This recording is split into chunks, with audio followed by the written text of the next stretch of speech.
చేయాలన్నా ఏ గురువు గారి దగ్గరికి వెళ్ళాలి అన్నీ మెలకువలో చేయాల్సింది. కళలో చేసినవి కొంతమందికి అనేక రకాల తీర్థయాత్రలు, అనేక మంది గురువులు ఏమిటో వస్తూ ఉంటాయి కదా, కానీ పూర్ణ ఫలితాలు లేవు. అయితే అలా కొంతమందికి ఫలితాలు వచ్చిన సందర్భాలు కూడా ఉన్నాయి, లేవని కాదు, కానీ ఎక్కడో అరుదుగా జరుగుతుంది. అందుకని సాధారణంగా మనం పూర్ణమైన జ్ఞానాన్ని మెలకువలోనే పొందగలం. అన్నీ మన చేతిలో స్వాధీనతలో ఉంటాయి కాబట్టి మెలకువలో బాగా జీవించండి. కర్మఫలాసక్తి లేకుండా జీవించండి, కర్తృత్వం లేకుండా జీవించండి. ఈ రెండు లేకుండా జీవిస్తే అప్పుడు మీకు అవస్థాత్రయ సాక్షిత్వం. ముందే రాదుగా అవస్థాత్రయ సాక్షిత్వం. ముందు పంచకోశ విచారణ చేసి పంచకోశాలు నేను కాదని, శరీరత్రయాలను విచారణ చేసి శరీరత్రయాలు నేను కాదని, తాపత్రయాలు విచారణ చేసి అవి నేను కాదని, గుణత్రయాలు విచారణ చేసి అవి నేను కాదు. ఈ 4 అధిగమిస్తే అప్పుడు అవస్థాత్రయం. 5వ మెట్టది. ఎవరినైనా పిల్లవాడిని తీసుకెళ్ళి ముందు ఎల్కేజీలో వేయాలా, 5వ క్లాసులో వేయాలా? ఎల్కేజీలోనే వేయాలి. అంతే. 5వ క్లాసులో చేర్చుకోండి. మా అబ్బాయికి అన్నీ వచ్చండి, చేర్చుకుంటారు. లైన్లో రావాల్సిందండి కూడా అంతే. మనలో ఆ బలం ఉంటేనే దాన్ని అధిగమించగలరు, లేకపోతే అధిగమించగలరు. మనకి అక్షరాలు గుణింతాలు రాకుండా పుస్తకాలు ఇచ్చేస్తున్నామమ్మా ఇప్పుడు, అంతేనా? పూర్వం ఏం చేసేవాళ్ళు? లైన్లో వాళ్ళని నేర్చి గుణింతాలు నేర్చుకున్నాక అప్పుడు పుస్తకం, పొడబలుకు కూడా వచ్చిన తర్వాతే పుస్తకం. ఇప్పుడేం చేసాం? విద్య మార్చేసాం. ఎల్కేజీలో ముందు పుస్తకంతో మొదలు పెడతాం. అంటే అమ్మ బొమ్మ ఉంటుంది అక్కడ, చూసేస్తాడు, అమ్మ అని గుర్తుపడతాడు. కానీ వాడికి జీవితంలో రాయడం రాదు, పలకడం వస్తుంది కానీ రాయడం రాదు, పూర్ణ జ్ఞానం రాదు, సగమే వస్తుంది. రాసేటప్పుడు అన్ని తప్పులు రాస్తాం. ఎందుకని? ఒక అక్షర జ్ఞానం లేదు, గుణింతాలు సరిగా రావు. ఏదైనా మీరు పెద్ద అయిన తర్వాత కూడా వాక్యం ఇచ్చి చదవమన్నారు అనుకో, ఎందుకనంటే మరి అది లేదుగా, తెలివి లేదు. అలాగే మనం కూడా ఎక్కడెక్కడైతే సాధనలో దాట వేస్తూ వెళ్ళిపోతామో అక్కడక్కడంతా ఫిల్అప్ ది బ్లాంక్స్ అలా ఉండిపోతాం. ఆ ఖాళీలు ఎప్పటికప్పుడు పూరించాలిగా. మరి ఇంటికి వెళ్ళిన తర్వాతే వెనక రావాల్సిందే. పూర్తి అవ్వకుండా ముందుకు వెళ్ళలేవు. 10వ క్లాస్ పాస్ అవ్వలేదమ్మా, ఎవరిస్తారు నీకు ఇంటర్మీడియట్లో సీటు? ఎవరు? ఇంతేనా కాదు. కొంతకాలం అయినాక నేను డైరెక్ట్గా డిగ్రీ కట్టేస్తాను అన్నాడు. ఇంటర్మీడియట్ చదవడం కట్టాడు సరే, కానీ వాడికి పరిజ్ఞానం ఎక్కడ వస్తుంది? రాయొచ్చు, పాస్ మార్కులు రావచ్చు, కానీ ఆ సర్టిఫికెట్ వలన వాడికి ఏం ప్రయోజనం? ఆ రకమైన జ్ఞానం ఏం అవ్వలేదుగా. మరి అవ్వనప్పుడు చేసేది ఏముంది? ప్రయోజనం లేదుగా. మరి అందువలన జాగ్రత్తగా క్రమమైన మార్గంలో సాధన చేయాలి, క్రమ విచారణ చేయాలి. ఒక్కొక్క చిక్కుముడి విప్పుకుంటూ వెళ్ళాలి, అప్పుడు సులభం. దారం చిక్కుపడితే ఏం చేయాలి? జాగ్రత్తగా తీయాలి, గట్టిగా లాగితే తెగిపోతుంది. మనం కూడా మన జీవితంలో ఓ దారబంతిని చిక్కుపడేసుకున్నాం. మన లోపల మనసు అనే దారబంతి ఒకటి ఉంది, దాంట్లో ఆలోచనలన్నీ దారాలు అనుకోండి. కాసేపు ఇవి క్రమంగా వస్తాయా? నిన్న వచ్చిన కాలం ఇవాళ రమ్మంటే వస్తుందంటారా? రాదా? ఎంత ప్రయత్నం చేసినా రాదా? అదేంటండి, మీరేగా కలగలేదు, రమ్మంటే రాదా? రాదు. ఎందుకని? అక్కడ దానికి స్వేచ్ఛ, నీ స్వాధీనంలో లేదు. మెలకులోనే నీ స్వాధీనంలో లేదు మనసు. మరి కళలో ఎట్లా నీ స్వాధీనం అవ్వదు? నిద్ర కూడా పోయేది మనసే, నువ్వు నిద్రపోవు. నీకు నిద్ర లేదు, మెలకువలు అవన్నీ శరీరానికి మనసు తప్పు, నీకు లేవు. ఆ మెలకువ కళా నిద్ర నీకు లేవని నీకు బోధపడాలి. మొట్టమొదటి ఫస్ట్ అవగాహన రావాలి. వస్తే అప్పుడు ఆ సాధన చేస్తే అప్పుడు అది నిర్ణయం. అందుకని బాగా పంచకోశ విచారణ, శరీరత్రయ విచారణ, తాపత్రయ విచారణ, గుణత్రయ విచారణ, ఇలాంటివన్నీ బాగా శ్రవణం, మననం, నిధిధ్యాసలు చేస్తే భోజనం కాదు. ఇక్కడ ఉన్న వాళ్ళలో మీరు అందరూ పోలీసులే అన్నారంటే మీరు అంటే ఒప్పుకుంటారా? మీరు ఒప్పుకోరా? ఏం కాదు కదండి అంటారు వెంటనే. అంతేనా కాదు? మీరు పోలీసులే, ఇక్కడ ఉన్న వాళ్ళందరూ పోలీసులే అంటే ఒప్పుకుంటారా? ఎవరు ఒప్పుకోరు. ఎందుకని? మీరు కాదు కాదు. అంతేనా కాదు? అలాగే మీరందరూ కూడా పరమాత్మ స్వరూపులు అన్నాం అనుకోండి, ఒప్పుకుంటారో ఒప్పుకోరు? తెలియకుండా ఒప్పుకుంటావు అంటే ముందు ఏం కాదనాలి? జీవాత్మ నేను కాదని ఉండాలి. అది నీవు కాదని ఉండగలిగితే అప్పుడు పరమాత్మ. ముందు జీవాత్మ నువ్వు కాదని ఉండాలి కదా. కాబట్టి పంచకోశాలు, శరీరత్రయాలు, గుణత్రయాలు, తాపత్రయాలని ఎవరికి? త్రయం, త్రిపుటి అంతా జీవాత్మకే. అవస్థాత్రయం కూడా జీవాత్మకే. కాబట్టి మరి అవన్నీ జీవుడి లక్షణాలే కానీ పరమాత్మ లక్షణాలు, దేవుడి లక్షణాలు. అంటే మనం దేవుడని జీవించాలంటే ముందు ఎలా ఉండాలి? ఇవన్నీ పోగొట్టుకోవాలి. ఈ లక్షణాలన్నింటినీ మనం అధిగమించాలి. సాధనపూర్వకంగా అధిగమిస్తే అప్పుడు సాధ్యం. మీరు వరుసగా 700 శ్లోకాలు భగవద్గీత వరుసగా 6 గంటలు చదవడం అలవాటు చేసుకోవడం అభ్యాసం వల్లేగా వచ్చింది. అదే అభ్యాసం లేకపోతే 30 ఏళ్ల క్రితం, 20 ఏళ్ల క్రితం అప్పుడు ఈ భగవద్గీత చదవడం రాదు. చదవమంటే అప్పుడు ఏమన్నాం? అమ్మో భగవద్గీత నేను చదవడం లేదు, అది ఎప్పటికి ఈ జన్మలో అవదనుకున్నాను. అంతేనా? అదే మనం అభ్యాసం చేస్తే 2 ఏళ్ళు 3 ఏళ్లలో స్వాధీనం అయిపోయింది. మరి అన్నీ సవ్యంగా చదవగలుగుతున్నాం కదా. అది చదివేటప్పుడు దాని అర్థం స్ఫురించేటట్టు చదవాలి. అది గ్రహింపు. మీరు రాగం మీద దృష్టి పెట్టకూడదు. కింద అర్థం 2 వాక్యాలు 3 వాక్యాలే కదా. శ్లోకం చదివే లోపల కింద మన అర్థం కూడా చదివేయాలి. అంత ఫాస్ట్గా ఉండాలన్నమాట. అప్పుడు మనం అర్థం ప్రకారం శ్లోకం చదువుతాం అనమాట. ఒకసారి అట్లా అలవాటు పడితే ఇంకా అర్థం చదవక్కర్లా, శ్లోకం చదువుతుంటేనే మనకు అర్థమైపోతుంది. అప్పుడు మరి భావంతో చదువుతావు, అప్పుడు నీకు ఉపయోగం కదా. మరి అప్పుడు అర్జునుడి ప్లేస్లో నువ్వు ఉంటావు. పరమాత్మ నీకు అప్పుడు గురుస్థానంలో. అప్పుడు మరి భగవద్గీత అంతా నీకేగా బోధించింది. మరి ఎవరో చెప్పారు అనుకోక్కర్లేదు. అంతేనా కాదు? అట్లా భావించినప్పుడు అప్పుడు మరి ఆ సాధనలన్నీ నువ్వు చేయాలా అవుతాను. ఆయన అందులో ఎన్ని సాధనలు చెప్పాడు ఇందాక లైన్లో, అవునా? ఎన్నో విచారణకు చెప్పాడు, ఎన్నో సాధనలు కూడా. ఆ విచారణలన్నీ మనం పూర్తి చేయాలి, ఆ సాధనలన్నీ పూర్తి చేయాలి. అప్పుడు కదా మనం ఆ సిద్ధస్థితికి చేరుకునేది, ఆ జ్ఞానస్థితికి చేరుకునేది. అందులో పురుషోత్తమ ప్రాప్తి యోగం అని ఉందా లేదు? మరి ఆ పురుషోత్తమ స్థితికి ప్రాప్తి అంటే మనం అది అవ్వాలని కదా అర్థం.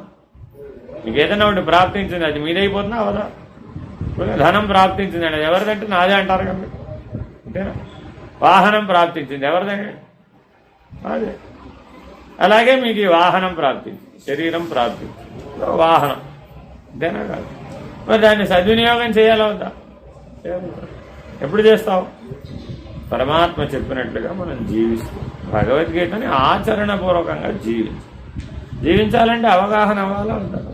అవగాహన అయితే ఏమైనప్పుడు సులభం అయిపోలా. లేకపోతే అవగాహన కానప్పుడు ఆచరించలేవు. మన తరఫున అందులో అర్జునుడు ఎన్నో ప్రశ్నలు వేశాడు. స్థితప్రజ్ఞస్య కా భాష సమాధిస్తస్య కేశవ అడిగాడు లేదు? కాసేపు నువ్వే అడిగావు అనుకో ఆ ప్రశ్న అనుకొని ఆ కింద సమాధానాలు నీకే చెప్పారనుకో, అవి నీవు సానుభవంలో సంపాదించడానికి ప్రయత్నం. ఎందుకని మానవుడు సమాజనిష్ట తప్పక పొందాలి కదా. మానవుడు తన తప్పక పొందవలసిన జాబితాలో సమాజనిష్ట ఎక్కడన్నా ఉందంటారు? అసలు రాసుకోలేదు. అసలు మన దగ్గర పెద్ద లిస్ట్ ఉందనుకోండి, అందులో సమాజనిష్ట ఎక్కడన్నా ఉందా? చూడండి, కాశీ వెళ్ళాలి, రామేశ్వరం వెళ్ళాలి, శ్రీశైలం వెళ్ళాలి, కేదార్నాథ్ వెళ్ళాలి, ఇలాంటివన్నీ రాసుకుంటాం. కానీ మనం సమాజనిష్టను పొందాలని అనుకోవటం లేదు. అసలు మన జాబితాలో లేదు. పెళ్లి చేసుకోవాలి, పిల్లల్ని కనాలి, పిల్లల్ని పెంచాలి, వాళ్ళ పెద్దవాళ్ళు చేయాలి, వాళ్ళకి పెళ్ళిళ్ళు చేయాలి, వాళ్ళ పిల్లల్ని కనాలి, వాళ్ళ పిల్లల్ని మనమే పెంచి పెద్ద. ఈ గోలంతా మన లిస్టులో ఉంటుంది. కానీ ఎక్కడైనా తపస్సు, ధ్యానం, సమాధి, సాక్షాత్కారం ఇలాంటివి మన జాబితాలో లేవుగా. మరి లేనప్పుడు అది ఎలా పొందుతాం? అసలు మన జాబితాలో లేకపోతే ఎట్లా పొందుతాం? రాసుకుంటే కనీసం ఎప్పటికప్పుడు ప్రయత్నం చేస్తే అన్నా పొందుతాం. కానీ సాధన సాధ్యమే తప్ప ఎవరో తెచ్చి మీ జోల్లో వేయరు. అర్థమైందండి? ఎవరో లడ్డు ప్రసాదం పెట్టినట్టుగా, పులిహార ప్రసాదం పెట్టినట్టుగా పెట్టేవి కావాలి. కష్టపడి సంపాదించాలి. మీకు ఎవరైనా 100 కోట్లు ఫ్రీగా ఇస్తారా? సరే ఏమంటారు? కష్టపడి సంపాదించాలమ్మా. ఆ 100 రూపాయలైనా కష్టపడి సంపాదించాలి. చూడండి, మీరు ఎవరికైనా 100 రూపాయలు భిక్షగాడికి దానం చేస్తారు? చేయరు. భవతి భిక్షాందేహి అని మీరు ఎక్కడ ఇప్పుడు వాళ్ళు ఏదో ముక్కోటి ఏకాశి గుడి దగ్గరికి వెళ్ళామండి, అక్కడ ఎవరో కూర్చుని ఉంటారు అనుకోండి, వాళ్ళకి ఎవరికైనా 100 రూపాయలు దానం చేస్తామా? మహా చేస్తే రూపాయలు చేస్తా, 5 రూపాయలు చేస్తా, 10 రూపాయలు చేస్తా, 20 రూపాయలు చేస్తాం. అంతేగాని నీ దగ్గర నోటు ఉంది కదా అని 500 రూపాయలు, 1000 రూపాయలు, 2000 రూపాయలు దానం చేస్తావా? ఎందుకని? అపాత్ర దానం. దాన్ని దుబారా చేస్తాడు. వృధాగా సమాజం పాడైపోతుందని మనకు తెలుసు. మనం కష్టపడి సంపాదించిన డబ్బు అనుకోండి, అప్పుడు ఇంకా జాగ్రత్తగా ఖర్చు పెడతాం. అంతేనా కాదు? అదే లాటరీలో వచ్చే డబ్బు అయితే కష్టపడింది కాదు అనుకోండి. మరి పరమాత్మ ఏది వృధా ఉచితంగా ఏదైనా అర్జునుడికి ఇచ్చాడా? ఏం లేదు, అర్జునుడికే ఏమి ఇవ్వలేదండి. 12 ఏళ్ళు వనవాస కాలంలో ఎన్ని తపస్సులు చేయించాడు దగ్గరుండి. ఎలవయ్యా బాబు, ఇక్కడ కూర్చొని నేను భోజనం చేసి పడుకున్నామంటే ప్రశాంతంగా వెళ్ళి తపస్సు చేయమని అస్త్రాలు, తర్వాత యుద్ధం ఎట చేస్తావు, దివ్యాస్త్రాలు సంపాదించమని అర్జునుడినేగా పంపించింది. అర్జునుడు తపస్సు చేసేగా సంపాదించాడు. అంటే మనం కూడా మన జీవితంలో 24 గంటల్లో జపానికి, తపానికి, ధ్యానానికి, సమాధికి, సాక్షాత్ ఈ 5 మనకేగా అవసరం. మీ ఇంట్లో ఒక్కొక్క జపం చేసే అవకాశం ఉందా? మీ ఇంట్లో పశువులు చేసే అవకాశం ఉందా? పోనీ ఈ సృష్టిలో ఏ జీవరాశి అయినా జపము, తపము, ధ్యానము, సమాధి, సాక్షాత్కారం పొందే అవకాశం ఉందా? 84 లక్షల జీవరాశులలో మనవుడొక్కడే దీనికి అర్హుడు. కానీ మనం జీవితంలో 24 గంటల్లో మాత్రం ఈ 5 లక్షణాలు ఎక్కడన్నా ఉన్నాయా? జపం చేస్తావా? టైం లేదు. పోనీ తపస్సు చేస్తావా? దానికి అసలు లేదండి బాబు. మనం ఎక్కడో ఋషులు, మహర్షులు ఎక్కడ కొండల్లో కోనల్లో ఉన్నవాళ్ళు చేసుకుంటారు. మనం హాయిగా భోజనం చేసుకోవడం. మనం భోగులు అంతే కదా. భోగిగా జీవించినప్పుడు మరి దాటలేవుగా. యోగిగా జీవిస్తే దాట. మరి యోగులందరూ ఏం చేస్తారు? జపం చేస్తారు, తపం చేస్తారు, ధ్యానం చేస్తారు, సమాధినిష్ఠులై ఉంటారు. మరి వాళ్ళందరూ యోగులే కాబట్టి అందుకే ఇందాక భగవద్గీతలు అయినా ప్రవేద్ యోగి అర్జున, ముందు యోగి కావయ్యా. ఓ భోగిలాగా వలవలా ఏడుస్తాడు. అంతేకా ఆయన ఏం చేశాడు? అర్జున విషాద యోగం అంతా ఏడ్చాడు. అప్పుడు చెప్పాడు, ఎందుకయ్యా క్లైబ్యం ఆస్మకమ భారత, ఎందుక ఏడుపు ఊరికే వేస్ట్. అజ్ఞానంతో ఏడుస్తున్నాం. మనం కూడా జీవితంలో ఎప్పుడైనా ఏడ్చాం లేదా? ఏడ్చామా? చాలాసార్లు ఏడ్చామా? దేనికోసం ఏడ్చామమ్మా? ముక్తి మోక్షం కోసం ఏడ్చామా? పరమాత్మ సాక్షాత్కారం కోసం ఏడ్చామా? ఈశ్వర సాక్షాత్కారం కోసం ఏమైనా ఏడ్చామా? ఐహికమైన వస్తువులు, ఐహికమైన సంబంధాలు, ఐహికమైనటువంటి రాగద్వేషాలతో వాడు నన్ను ఏదో అన్నాడు, వీడు నన్ను ఏదో అన్నాడు, వాడు నన్ను ఎందుకు అనాలి, వీడు నన్ను ఎందుకు అనాలి, రకరకాలైనటువంటి మానసికమైన దుఃఖాలను అనుభవిస్తూ మన జీవితాన్ని కొనసాగిస్తూ సగం జీవితం అయిపోయింది. సగమైనా ముప్పావు అయిపోయింది. 40, 50, 60, 70, 80 అయిపోవటంలా కళ్ళు మూసుకుంటే అయిపోతూనే ఉంది. ఏందమ్మా ఒక రోజు నిద్రపోయామన్నా లేచవయ్యే పోయింది. రమ్మంటే వస్తున్నట్టు 24 గంటలు రాదు. ఖర్చు పెట్టేటప్పుడు మరి మనం దాని మీద దృష్టి పెట్టామా? అయ్యో నా ఆయుర్దాయం ఖర్చు అయిపోతుంది అని అనుకున్నామా? ఏ పూట కాపూట ఇవాళ విషయానందంతో జీవించామా? జీవించా అనుకున్నాం. What is today special? ఆ బోర్డుతో సరిపోతుంది. రోజు పొద్దున్న లేవగానే మీ పిల్లలు, మీ మనవాళ్ళు, మనవరాళ్ళు అది చేసి పెట్టు, ఇది చేసి పెట్టు, అలా చేయి, ఇలా చేయి, అలా ఉండు, ఇలా ఉండు. ప్రపంచంలో, సంసారంలో మన చుట్టుపక్కల ఉన్నటువంటి మన బాధ్యతల కోసం, మనల్ని గుర్తించిన వాళ్ళ కోసం మీ జీవితాన్ని మీరు ఖర్చు పెడుతున్నారు. ఓకేనా కదా? అవునా? రేపు పొద్దున 80 ఏళ్ళు వచ్చిన తర్వాత నువ్వేదో ధ్యానం చేస్తా, తపస్సు చేస్తా అని అన్నావు అనుకోండి, ఇప్పుడు కుదురుతుంటారా మనసు? ఎందుకని 80 ఏళ్ల అభ్యాసం వ్యతిరేకంగా ఉండి ఇప్పుడు అర్జెంటుగా దాన్ని కట్టేస్తానంటే ఊరుకుంటుంది అంటారు. బయట తిరిగే పశువులను కట్టేయండి చూద్దాం. రోడ్డు మీద తిరిగే పశువులను కట్టగలరా? కట్టలేరండి. అవి ఒక దగ్గర సావడిలో ఉంటేనే అవి మన మాట వింటాయి. కానీ మీరు కట్టు లేకుండా బయట తిరిగే పశువులను పట్టుకొని చూద్దాం, వల్ల కాదు. మన మనసు కూడా అంతే. ఒక క్రమశిక్షణతో, ఒక జీవన విధానంతో, ఒక లక్ష్యంతో, ఒక పద్ధతిగా దాన్ని స్వాధీనపరుచుకుంటే లోపడుతుంది. కానీ అందుకే ఇందాకేం చెప్పాడు, శనై ఉపరమ్యతే. అది కూడా ఒకసారి కట్టుబడదు. శనై ఉపరమ్యతే, కొద్దిగా స్వాధీనపడుతుంది. పూర్తిగా స్వాధీనపడే వరకు నువ్వు దాన్ని అభ్యాసం చేసుకోవాలి. ఒక సింహాన్ని ఎట్లా అయితే వశం చేసుకుంటున్నావు, ఒక పశువుని ఎట్లా అయితే వశం చేసుకుంటున్నావు, ఒక బాలుని ఎట్లా అయితే నీ వశం చేసుకుంటున్నావు, అట్లా నీ మనస్సును వశం చేసుకో అని 3 ఉపమానాలు చెప్పి మన మనస్సులో ఆ 3 లక్షణాలు ఉంటాయి. ఒక బాలుడు వెలే ఉంటుంది, చిన్నపిల్లవాడు. లాలయే చిత్త బాలకం. పిల్లాడు మండి పిల్లాడు అండి, ఏడుస్తుంటాడు, అది కావాలి ఇది కావాలి. అప్పుడు అర్జెంటుగా నీ దగ్గర లేదు, ఏం చేస్తాం? అండ్ ఏదో మాటలతో మరిపించటంలా మరి, అవునా? వాడికి ఇప్పుడు అర్జెంటుగా 2 ఏళ్ల పిల్లవాడికి నాకు పిజ్జా కావాలన్నాడు అనుకోండి, మీరు పెట్టగలుగుతారు. వాడు ఆరోగ్యం పాడైపోయింది. మీరేం చేస్తారు? ఏదో నువ్వు జీడీ పెడతాను లేకపోతే పప్పు చెక్క పెడతాను అంటారు. నాకు అక్కర్లేదు, నాకు పిజ్జానే కావాలి. ఇప్పుడు వాడిని ఏం చేయాలి? ఏడుస్తుడు పోయి 2 ఏళ్ల పిల్లని మీరు కొట్టలేరు, కొట్టగలరా? మీరేం చేయాలి ఇప్పుడు? వాడిని ఏదో బుట్టలో వేస్తాం అనమాట. ఆ కథ చెప్పి ఈ కథ చెప్పి ఆ మాట చెప్పి ఈ మాట చెప్పి వాడి దృష్టిని పక్కకి డైవర్ట్ చేస్తాం అనమాట, ఆకర్షించి అట్టా కూర్చోబెడతాం అనమాట. వాడిని రారా నీకు ఆ కథ చెప్తారా ఈ కథ చెప్తారా, వాడిని ఎట్టా కొట్టా ఆ పిజ్జా మర్చిపోతాడు. తర్వాత ఆకలేస్తున్నాను అంజనేస్తాడు, పడుకుంటాడు, అయిపోయింది. ఆ పూట కథ అయిపోయింది. మళ్ళీ రేపటి సంగతి దేవుడు వాడు ఏమి ఏడుస్తాడు. ఏ రోజుకి ఆ రోజైనా కథ ఏంటి? చూడండి, పిల్లల్ని పెంచినప్పుడు మన మనసు కూడా అంతే. దాని ఏ రోజు కథ ఆ రోజు. చూడండి, రోజు లేవగానే శబ్ద స్పర్శ రూప రసగంధాలు ఏదో ఒక స్పెషల్ ఉంటుంది. వాళ్ళు ఏంటి తినే దాంట్లో ఏమిటి స్పెషల్, వినే దాంట్లో ఏమిటి స్పెషల్, చూసే దాంట్లో ఏమిటి స్పెషల్, ప్రతి దాంట్లో స్పెషల్ అడుగు. దాంతోనే అది సంతృప్తి పడతాం. మనం దాన్ని అలాగే సంతృప్తి పరచడానికి ఇష్టపడుతాం. ఇప్పుడు ఏమైపోయింది? దానికి బాగా అభ్యాసం అయిపోలే. మన మనసు ఎంత మండి పిల్లవాడంటావు? ఎంత మన మనసు వయసు? 50 ఏళ్ల మండి పిల్లవాడు. 5 ఏళ్ల పిల్లవాడైతే స్వాధీనపరుచుకోగలం, కానీ 50 ఏళ్ల మండి పిల్లవాడిని ఎట్టా స్వాధీనపరుచుకుంటాం? వాడిని కథలు చెప్తే పెట్టాడంట. అప్పుడు అది సింహం అయిపోయింది. ఇప్పుడు అది లాలయ చిత్త బాలకం వర్కౌట్ అవుతుంది. ఒక సింహాన్ని ఎట్లయితే జూలో మాస్టర్ ఎట్టా వసూలు చేసుకుంటాడు, అట్లా నీ మనసును వసూలు చేసుకుంటుంది. అది అడిగింది పూర్తిగా పెట్టకూడదు, అడిగింది పూర్తిగా ఇవ్వకూడదు, కొద్ది కొద్దిగా ఇవ్వాలి. పైగా దాన్ని చెప్పిన మాట వినకపోతే కొట్టాలి. అప్పుడే సింహం తన మాట విను. అంతేనా కాదు? చూడండి, వాడి చేతిలో కొరడా ఉండవు. చేతిలో కొరడా లేకపోతే మాట విందండి. దానిలో క్రూర స్వభావం ఉంటుంది కదా. అందుకని ఏం చేస్తాడు? కూర్చో, సిట్ అంటాడు. కూర్చోపోతే కొడతాడు. కూర్చుంటుంది, కూర్చుంటే ఒక చిన్న ఆహారం ముక్క వేస్తాడు, తింటుంది. ఓ, చెప్పింది వింటే వీడు నాకు ఆహారం పెడతాడు అని దానికి అర్థమయ్యేటట్లు చేస్తాడు. 1 సంవత్సర కాలం దానికంటే ట్రైనింగ్ ఇచ్చేటప్పటికి సింహం లాంటి క్రూర మృగం సాధు జంతువు అయిపోయింది వాడి చేతులు.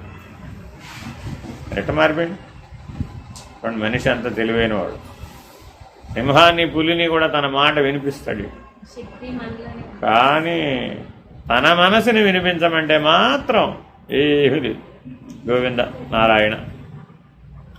కాబట్టి జాగ్రత్తగా మనకున్న తెలివితేటలన్నీ మీ మనసుని స్వాధీనం చేసుకోవడానికి, మీ మాట వినేటట్లు చేసుకోవడానికి ఉపయోగించాలి. ఎప్పుడైతే మీ మాట వింటుందో అప్పుడు జపం చేయమంటే చేయదా? ఇప్పుడు తప్పించమంటే తప్పించదా? ధ్యానంలో లగ్నం అవ్వమంటే అవదా? ఇందాక 6 గంటలు ఎలా చదివారు? ఏకాగ్రత లేకపోతే చదవలేరు కదా.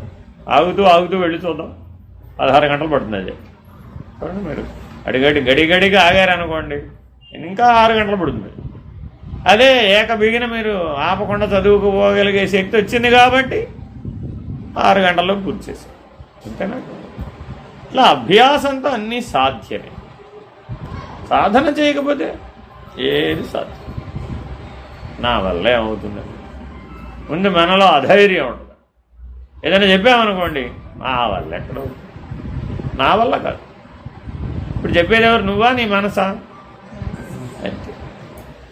ఇక్కడి నుంచి ఎగిరి ఈ బిల్డింగ్ మీద దూకాలి, వెంటనే ఏముంటుంది నీ మనసు? ఇది అయ్యే పని కాదు. అవునా కాదు? ఎందుకు అవ్వదు అన్నావు. దాన్ని దూకితే కాళ్ళు ఎరుగుతాయి. నీకు బోల్డ్ డేటా సలహాలు ఇస్తానమాట. అది ధైర్యం చేసి దూకుదాం అనుకున్నా కాళ్ళు ఎరుగుతాయి, తర్వాత చాలా ప్రమాదం, నడకే ఉండదు నీకు అని హెచ్చరిస్తుంది. నేను మరి ఉండాలా వద్దా దానికి? లేకపోతే ప్రమాదంలో పడతావు.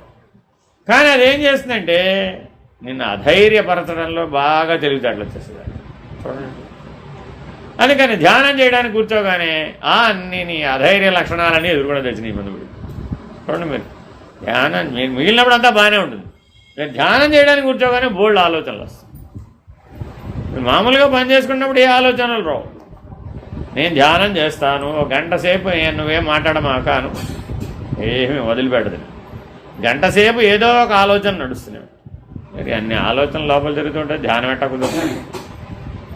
ధ్యానం అంటే ఏంటి? ధ్యాసే ధ్యానం. ఇప్పుడు ఒకదాని మీదే దృష్టి కేంద్రీకరించడమే ధ్యానం. కానీ మరి అది అట్లా ఒప్పుకుంటుందంటావు. నువ్వు ఈశ్వరుణ్ణే చూస్తూ ఉండు, పక్కగా చూడమాక అన్నారు అనుకోండి. వెంటనే ఏం చేస్తుంది? పక్కన ఏముందో ఒకసారి చూడు అని సలహా ఇస్తుంది. నీ పక్క నుంచి ఎవరో చూస్తున్నారు, నిన్ను చూడటం లేదు, అటే చూస్తావే ఎప్పుడు చూసినా, బోరు కొట్టటల్లా, ఇటు చూడు పక్కకి. మీకు తెలియకుండానే టక్కుమని ఇటు తిరిగిపోతుందండి. ఎందుకని? మనస్సు చెప్పినట్టు మనం వింటాం, బాగా అలవాటు పడిపోయాం.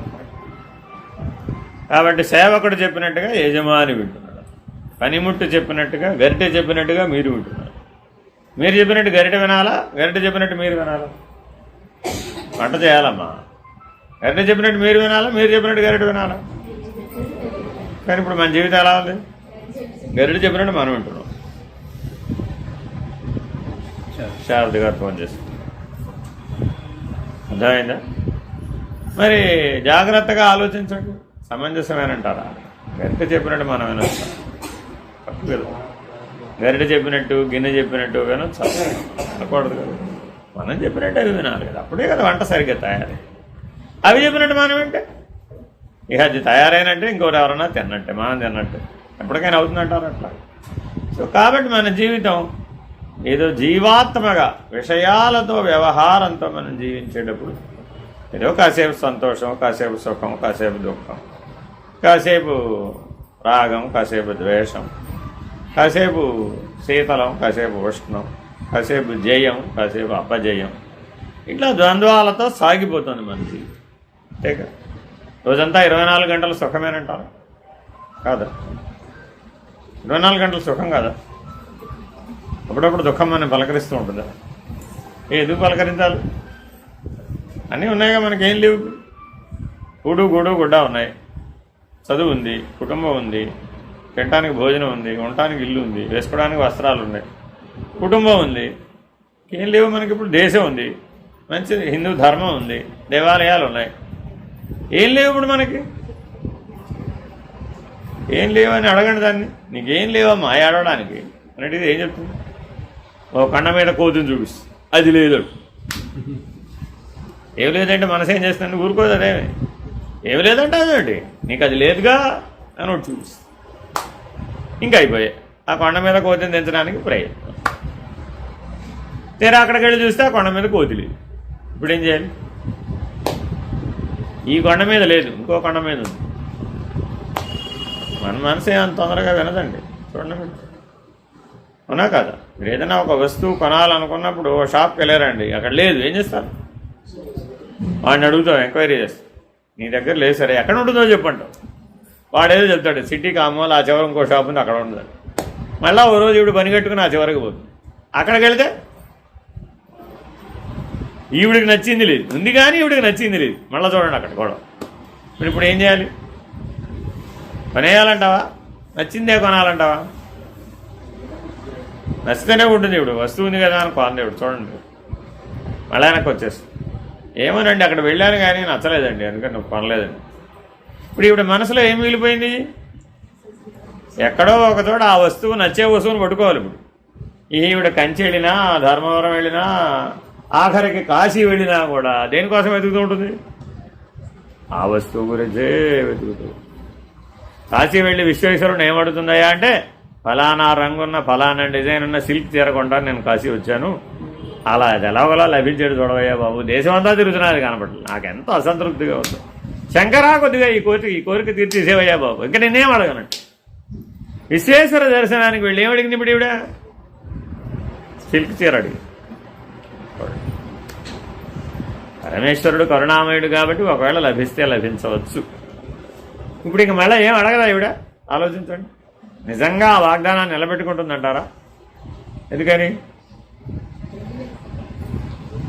ఆకాశేపే అంతేనా కదా? తర్వాత మళ్ళా మొదలు కదా, ఫిల్ అప్ ది బ్లాంక్స్. మళ్ళా ఇట్లా మన జీవితం ఎందుకో అర్థం పర్థం లేకుండా అసంబద్ధంగా ఖర్చు అయిపోతుంది. ఇలా ఎన్ని జన్మల్లోనో ఖర్చు అయిపోయిందమ్మా. ఈ ఒక్క జన్మలో కాదు, అనేక జన్మలుగా మనం ఇలాగే జీవితాన్ని ఖర్చు పెడుతున్నాం. ఎప్పుడు గుర్తుపెట్టుకోండి, మీ పెట్టుబడి సమయం అంతే, ఇంకేం లేదు. ఎవరికైనా పెట్టుబడి ఏమిటి? సమయం, మీ శ్రద్ధ, అంతేనా?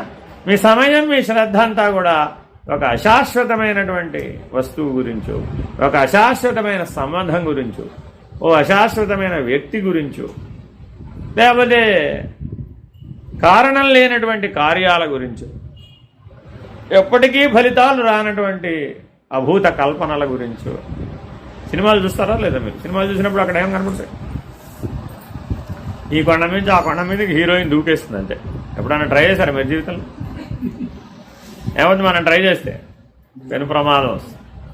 కాబట్టి ఇవన్నీ అభూత కల్పనలు, భ్రాంతి అనమాట. నిజంగా వాళ్ళు ఏం దూకరని మనకు తెలీదా? చూపించడంలా. బాహుబలి మేకింగ్ వీడియో చూశారనుకోండి, వాళ్ళు ఏం చేస్తారంటే ఇంత బల్ల ఉంటుందండి అంతే. మీ ఇంట్లో చిన్న కూర్చునే స్టూల్ ఉంటుంది కదా, ఆ స్టూల్ మించి దూకుతాడు వాడు అంతే. కానీ దాంట్లో ఎక్కడ చూపిస్తాడంటే కొండ మించి లోయలోకి దూకినట్టు చూపించు, బ్యాక్గ్రౌండ్ మార్చేస్తాడు. వాడు ఎక్స్ప్రెషన్ ఇస్తాడనమాట, మొహంలో ఎక్స్ప్రెషన్ ఇస్తాడనమాట, దూకినట్టు అంతే. ఆ ఒక్కటి ఫోటో తీస్తాడు, ఆ రీల్ పెట్టేస్తాడు, అయిపోయింది. నీకు సినిమాలో మాత్రం పెద్ద కొండ మీద దూకినట్టు కనపడుతుంది. ఏం ఉండదు. మానవ జీవితం చూడండి, భ్రాంతిమయంగా సాగటంలో మన మనస్సు కల్పించే ఎన్నో భ్రాంతులను ఇలాగే మనం సత్యాలను. మీ వాళ్ళు ఎవరమ్మా? ఎంతమంది ఉన్నారు మీ వాళ్ళు? మీ అమ్మాయి పెళ్ళికి పిలవాలా వద్దా? ఎంతమంది ఉన్నారు మీ వాళ్ళు అని మీ ఆయన అడిగారు అనుకోండి, ఏం చేస్తారు?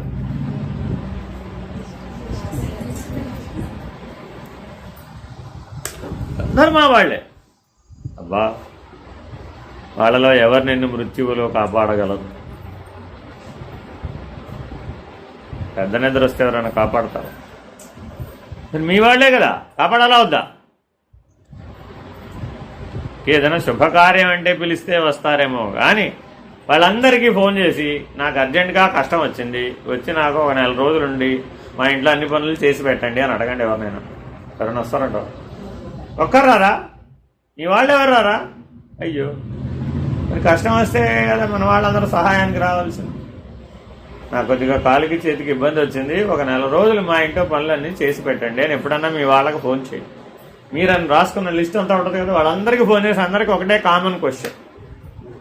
100కి ఒక్కడు వస్తాడేమో మహా అయితే, వాడన్నా మంచివాడు ఉంటే. లేకపోతే మా పనులే ఇక్కడ మాకు తెరడం లేదండి. చూడండి, మరి మనం ఎంతమందినో మన వాళ్ళు అనే పేరు మీద మన మనసులో మోస్తున్నామా లేదా?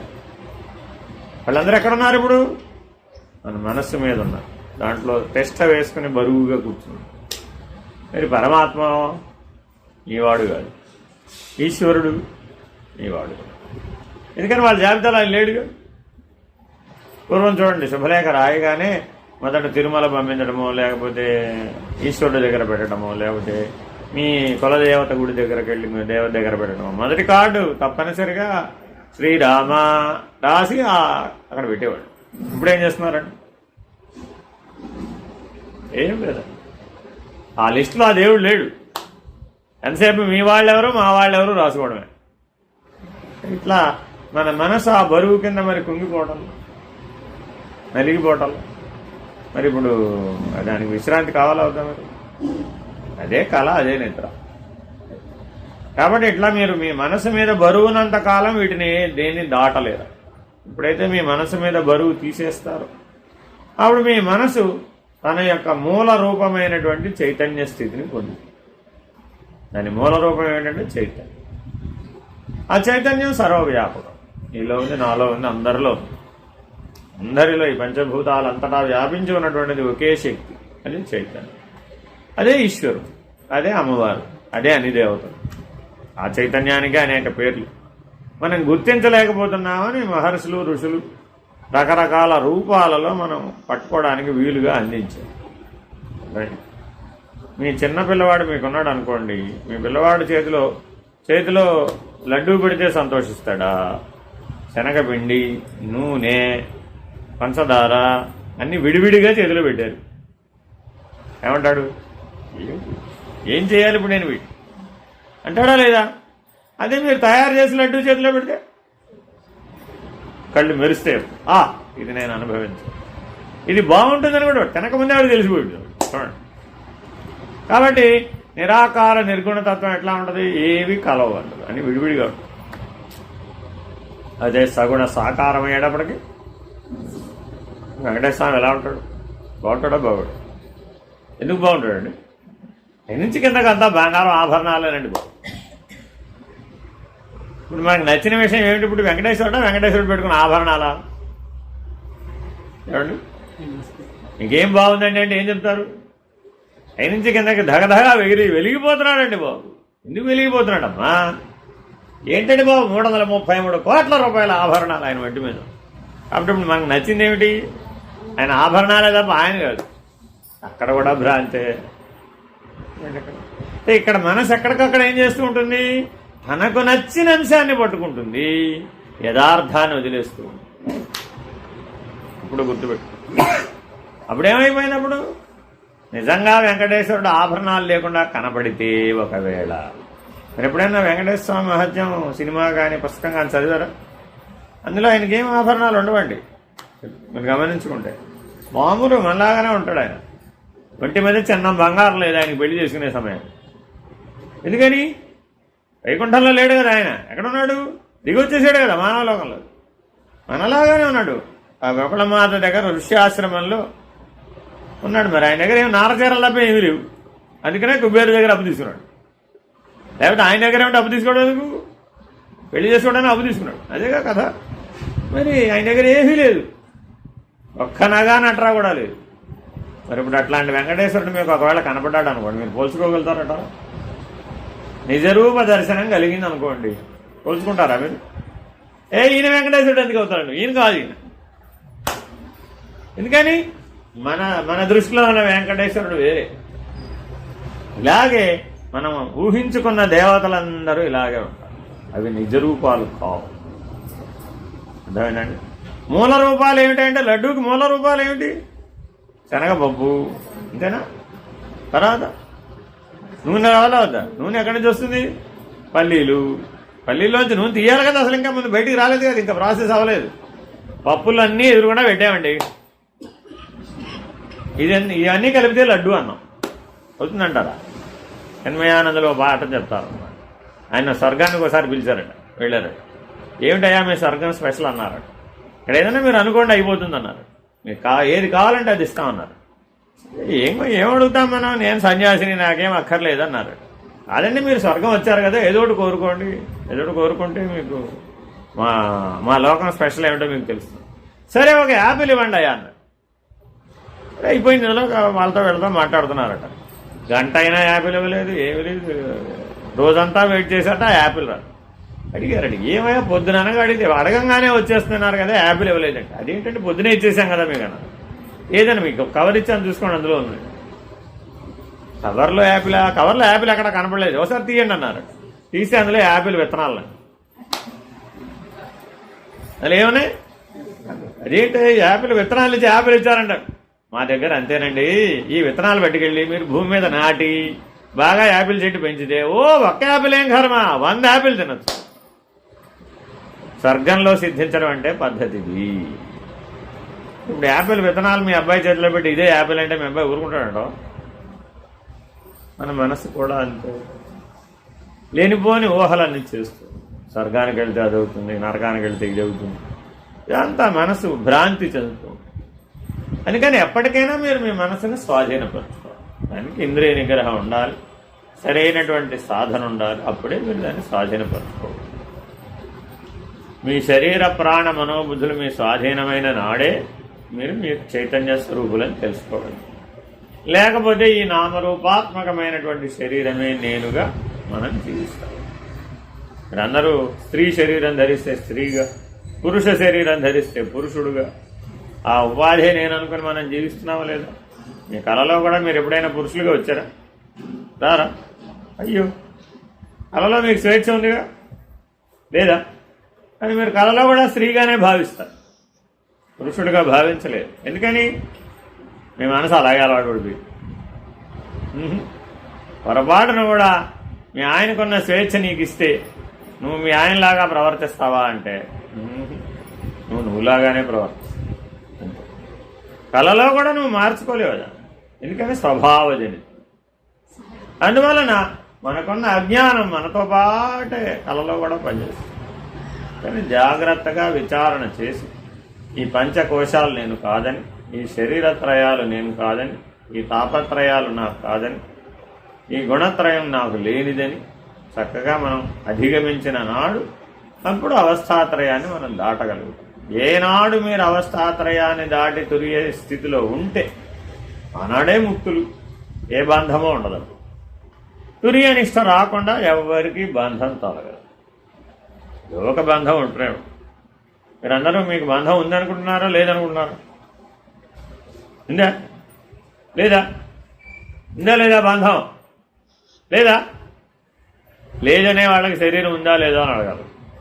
లేదన్న వాళ్ళని వెంటనే ఏమడగాలి? మీకు శరీరం ఉందా లేదా? ఉందంటాడా లేదంటాడా? మరి అదే బంధం కాదేంటి? అంతేనా కాదా? నేను శరీరి, నేను శరీరం కాదు. ఏం కాదు? మనం శరీరం కాదు, ఆ శరీరాన్ని ధరించిన వాడు శరీరి. మరి నువ్వు నీ బట్టలు వేసుకున్నావు లేదా? ఈ వస్త్రం నీకు బంధం అంటే ఒప్పుకుంటావా? నువ్వు వేసుకున్న వస్త్రాలు నీకు బంధం అండి, నీకు జైలులాగా అనిపిస్తుంది అంటే ఒప్పుకుంటావా? నేను వేసుకున్నదే కదండి, అవసరమైతే విప్పవతలు పారేస్తుంది. దానివల్ల ఏమైనా తేడా వస్తే ఏం చేస్తావు? ఇబ్బంది కలిగిందండి ఏం చేస్తావు? ఆ వస్త్రం ఎంతసేపు వేసుకుంటావు? వేసుకున్న వస్త్రాలు ముళ్ళలాగా గుచ్చుకుంటున్నాయండి, ఎంతసేపు ధరిస్తావు? ధరించలేవుగా, తీసి పక్కన పారేసి మళ్ళీ వేరే చేసి. ఇదేనా కాదా? అలాగే శరీరం కూడా వస్త్రమే. అంతే తేడా వస్తే ఏం చేస్తాడు? లోపల ఉన్నవాడు పడేసి కొత్త శరీరాన్ని వెతుక్కుంటూ వెళ్తాడు. ఆ కొత్త శరీరాన్ని వెతుక్కోవడమే మరణం, అంతకుమించి ఏమి లేదు. కాబట్టి ఇప్పుడు మరి మనం ఎవరైనా పోతే బాగా ఏడవాలా వద్దా? ఎవరైనా పోతే ఏడవాలా వద్దా? ఈ శరీరం వదిలేసి ఇంకో శరీరంలోకి వెళ్ళాడు అంతే. నువ్వు బట్టలు మార్చినట్టే, అంతకుమించి ఎవరు? రాత్రి పడుకున్నాడండి ఇదే శరీరంలో, లేచాడు అనుకో ఏమన్నాడు? ఉన్నాడండి బాబు. లేకపోతే 2 కౌంట్ మొదలు పెట్టాడు. ఎందుకంటే రాత్రిపోయాడు కదా, మరి తెల్లారితే 2. ఇంతటి దానికి ఇప్పుడు మనం ఒక ఏళ్ల తరబడి, సంవత్సరాల తరబడి, దశాబ్దాల తరబడి ఏడవడం అవసరం అంటారా? ప్రయోజనం లేదు కదా దానివల్ల. మనం రోజు పోవట్లేదంటారా? అసలు వాడెవడో పోయాడని ఏడుస్తున్నాం, మనం రోజు పోవట్లేదంటారా? రోజు నిద్రపోయినప్పుడు పోతూనే ఉన్నావు కదా, ఎక్కడున్నావమ్మా నువ్వు? తెలియదు కానీ నీకు అసలు. అదేగా పోవడం అంటే. పోయినవాడు ఎక్కడున్నాడమ్మా నిన్ను అడిగితే ఏం చెప్పావు? ఏమో తెలియదండి అన్నావు. మరి రోజు నువ్వు నిద్రపోయినప్పుడు నువ్వు కూడా పోతున్నావు కదా, ఎక్కడికి పోయావు? తెలియదు అన్నావు. చూడండి మీరు, అంటే అది కూడా పోవడమేగా. కాకపోతే తాత్కాలికంగా పోయావు. వాడేమో పర్మనెంట్గా పోయాడు, మనమేమో తాత్కాలికంగా పోతుంది. కాబట్టి నిత్య ప్రళయాన్ని అనుభవించేవాడు ఎవడో వాడే జీవుడు. తన యొక్క ఉనికిని తానే మరిచిపోతున్న వాడెవడో వాడే జీవుడు. మరి లేచిన తర్వాత నేను ఉన్నాను అంటున్నానా లేదా? ఉన్నాడా? నేను లేచిన తర్వాత కూడా లేనంటున్నాడా? ఉన్నావా అంటే ఉన్నానండి. ఉన్నాను, ఇంకా ఉన్నానయా బాబు, ఇంతేనా కాదు? ఎవరన్నా పలకరించారు, మీరు ఉన్నావా అని అడిగితే ఏమంటాడు? ఉన్నానంటాడా లేనంటాడా? ఉన్నానంటాడా? ఎవరా ఉన్నది ఇప్పుడు? శరీరమా శరీరీనా ఇప్పుడు అంటోంది మిమ్మల్ని? శరీరీ. ఈ శరీరం ఏమి రెస్పాండ్ అవ్వదు. ఎందుకని? ఇది జడం కదా. ఈ కుర్చీ ఎట్లా ఆయన మాట్లాడుతున్నా, కుర్చీని ఉన్నావా అని అడిగేవండి, ఏమైనా సమాధానం చెప్తున్నా? శరీరం కూడా అంతే. కాసేపు అందులో కూర్చున్నావు, ఖాళీ చేయాల్సిన టైం వస్తే అదే. కానీ మనం జీవితం అంతా నీ శరీరంలో ఉన్నటువంటి శరీరికి ప్రాధాన్యత ఇచ్చావా, శరీరానికి ప్రాధాన్యత ఇచ్చావా? కుర్చీకి ప్రాధాన్యత ఇచ్చేసాం, కుర్చీలో కూర్చున్న వాడిని అప్రధానం చేసేసాం. ఎవరుంటే కుర్చీకి విలువ అంటావు? ఇప్పుడు అందులో కూర్చున్నవాడు ఉంటేనే దానికి ఏమైనా విలువ. లేకపోతే 4 రోజులు అడ్డే పెట్టుకోమంటే అడ్డు పెట్టుకుంటావా? అడ్డే పెట్టుకోవా?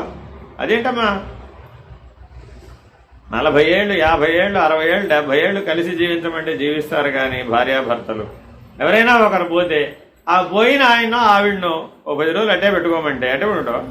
అయ్యో అదేం బాబు, అది పనికిరాదండి. ఇక ఆ పనిముట్టు నిరుపయోగం.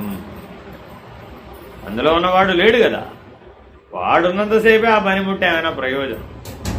ఇప్పుడు మనం పనిముట్టునేవాడని అనుకున్నామే, వాడు బ్రతికున్నంతకాలం ఏమనుకున్నాం? ఆ పనిముట్టునే వాడు అనుకున్నాం. దోషం కాదు మరి. అలాగే నీ గురించి నువ్వు కూడా ఏమనుకున్నావు? ఆ పనిముట్టే నువ్వు అనుకుంటున్నావు, ఆ కుర్చీ నువ్వు అనుకుంటున్నావు. ఎలా అవుతావు? ఆ శరీరంలో ఉన్న శరీరివి నువ్వు, ఆ శరీరాన్ని ధరించిన వాడవు నువ్వు, ఆ శరీరాన్ని నడిపే డ్రైవర్ నువ్వు లేకపోతే శరీరం ఒక అడుగు నడవదా? ఒక అంగుళం కదలమని కొన్ని కనురేపలు తీసివేయమను, అదంతా అక్కర్లేదు. కొన్ని పిలిస్తే పలకమను. అందరూ పోయిన వాడి దగ్గర ఏం చేస్తూ ఉంటారు? కొట్టి మరీ పిలిచి మరి వాడు పలకడు.